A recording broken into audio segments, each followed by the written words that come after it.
Bonjour, bienvenue, je suis trop contente de vous retrouver aujourd'hui. J'espère que vous allez bien, j'espère que tout se passe bien pour vous.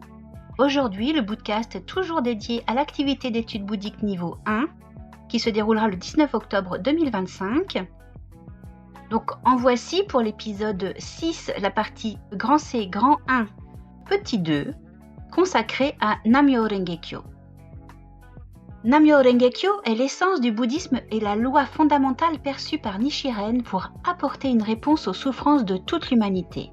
Nous allons étudier ici quelques aspects importants concernant Nam-myoho Renge-kyo.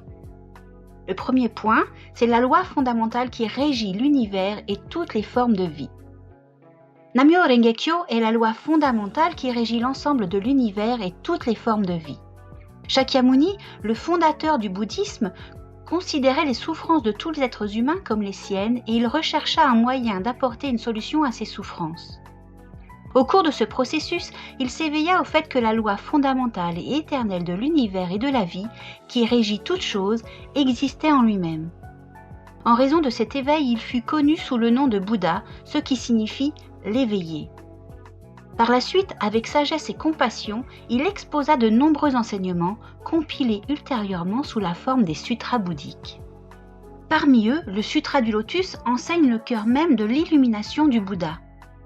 Nichiren identifia cette loi à laquelle Shakyamuni s'était éveillé, la loi qui peut dissiper la souffrance humaine à un niveau fondamental et ouvrir la voie au bonheur authentique, comme étant Nam-myoho Renge-kyo. La loi essentielle pour atteindre la bouddhéité. Les Bouddhas sont ceux qui incarnent la loi dans leur vie, surmontent toutes les souffrances et établissent en eux-mêmes un état de bonheur absolu inébranlable. La loi de Nam-myoho Renge-kyo est le principe ou moyen essentiel permettant d'atteindre la bouddhéité. La loi éternelle inhérente à la vie de tous les êtres humains. Les Bouddhas se sont éveillés au fait que la loi existe non seulement dans leur vie, mais aussi dans la vie de tous les êtres humains.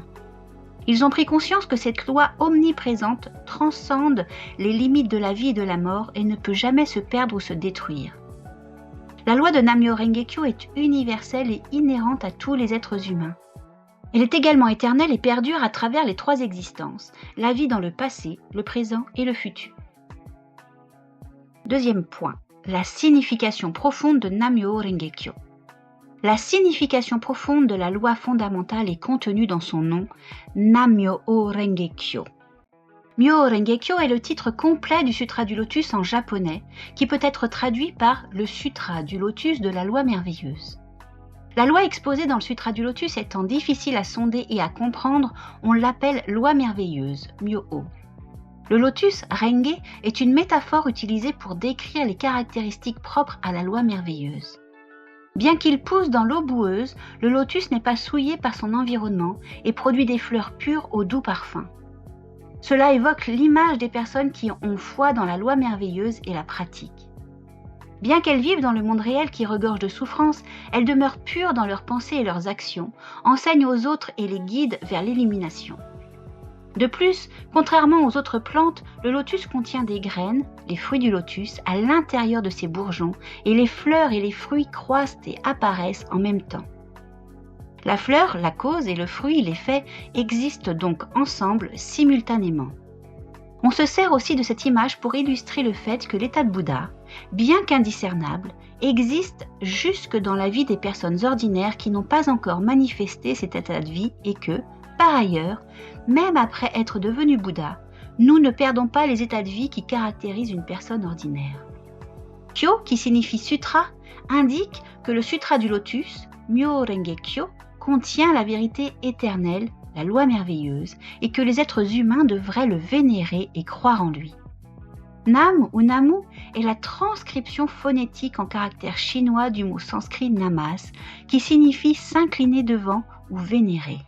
Ce terme a été aussi traduit en utilisant les caractères chinois qui signifient consacrer sa vie, Kimyo. Consacrer sa vie, dans ce sens, signifie consacrer son corps et son esprit à la loi et s'efforcer de la pratiquer et de l'incarner de tout son être.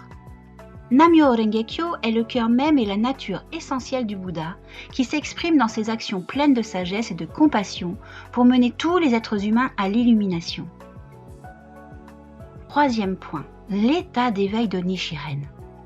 Bien que le Sutra du Lotus enseigne la loi fondamentale de l'univers et de la vie, il ne révèle ni la nature ni le nom exact de cette loi.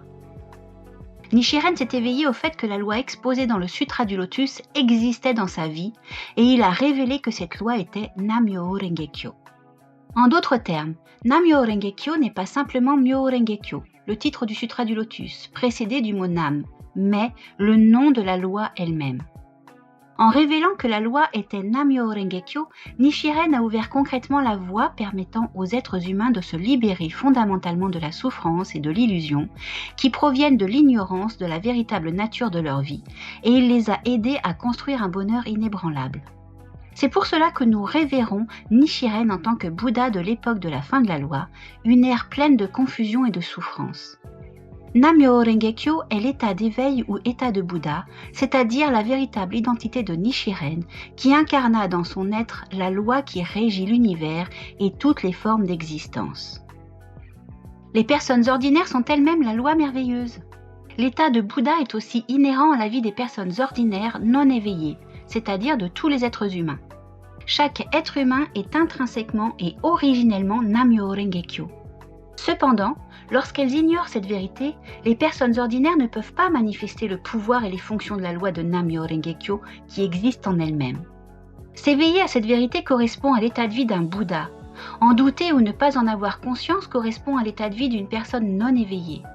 Quand nous avons foi en Nam-myoho Renge-kyo et le récitons concrètement, le pouvoir et les fonctions de la loi merveilleuse s'activent et s'expriment dans notre vie et nous manifestons l'état de Bouddha. 4e point. L'objet de vénération pour la pratique, révélé sous la forme d'un mandala. Nichiren a représenté son état de Bouddha ou état d'éveil sous la forme d'un mandala. Il en a fait l'objet de vénération, Gohonzon en japonais, pour notre pratique bouddhique, de façon que nous, personnes ordinaires, puissions manifester Nam-myoho Renge-kyo et atteindre comme lui la bouddhéité. Dans l'écrit intitulé La composition du Gohonzon, Nichiren a écrit « Ne recherchez jamais ce Gohonzon en dehors de vous-même. Le Gohonzon n'existe que dans notre chair à nous, êtres ordinaires, qui adoptons le Sutra du Lotus et récitons Nam-myoho Renge-kyo. Il est important que nous vénérions Nam-myoho Renge-kyo, la loi fondamentale et l'état de Bouddha concrétisé dans le Gohonzon, avec la conviction que Nam-myoho Renge-kyo est inhérent à notre vie. De cette façon, nous pouvons faire apparaître la loi merveilleuse qui réside en nous-mêmes et manifester notre bouddhéité inhérente. Dans le recueil des enseignements oraux, il est dit « La grande joie est ce que nous expérimentons quand nous comprenons pour la première fois que notre esprit est depuis le commencement même un Bouddha. Nam-myoho Renge-kyo est la plus grande de toutes les joies. Quand nous comprenons que nous sommes intrinsèquement des Bouddhas et Nam-myoho Renge-kyo, nous pouvons faire jaillir dans notre vie de merveilleux bienfaits et une bonne fortune illimitée. Il n'y a pas de plus grande joie dans la vie. Quand nous triomphons des difficultés, grâce à notre pratique de la loi merveilleuse, nous menons une vie d'une joie sans égale, tout en développant un état de bonheur éternel et indestructible. » C'était donc la partie grand C, grand 1, petit 2, consacrée aux bases du bouddhisme de Nichiren pour la nouvelle ère du Kozen-Rufu mondial, la vie de Nichiren et ses enseignements, et cette partie était dédiée à Nam-myoho Renge-kyo. J'espère que tout va bien, voilà, j'espère que ça vous a plu, j'espère que vous serez présents au prochain épisode, n'hésitez pas à partager. Nous sommes sur Instagram, n'hésitez pas à nous suivre, à liker, YouTube, Spotify, Deezer, Apple Podcast, Google Podcast, les radios libres, nous sommes partout. Je vous dis à très très vite et je vous embrasse très très fort. Au revoir!